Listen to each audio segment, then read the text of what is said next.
உறுப்பை சேதப்படுத்தும் உணவு பழக்கங்கள், மறைந்துள்ள உணவு ஆபத்துகள், பழைய எண்ணெயை மீண்டும் மீண்டும் சூடாக்கி பயன்படுத்துவது இதய நோயும் புற்றுநோய் அபாயமும் அதிகரிப்பதால் தவிர்க்க வேண்டும்.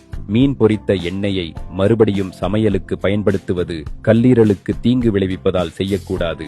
நார்ச்சத்து நீங்கிய மைதா, ரவா, சேமியா, ஜவ்வரிசி போன்றவற்றை தினந்தோறும் உண்பது நீரிழிவு மற்றும் உடல் பருமன் அபாயத்தை அதிகரிக்கிறது.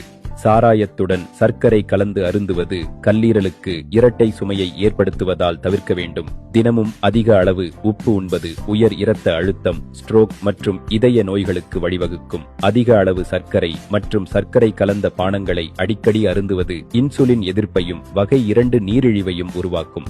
சாசேஜ், பேக்கன் போன்ற செயல்முறை செய்யப்பட்ட இறைச்சிகளை அடிக்கடி உண்பது குடல் புற்றுநோய் அபாயத்தை அதிகரிக்கிறது. தினசரி உணவில் போதிய அளவு காய்கறிகளும் பழங்களும் இல்லாதது இதய நோய் மற்றும் குடல் சம்பந்தமான பிரச்சனைகளை ஏற்படுத்தும்.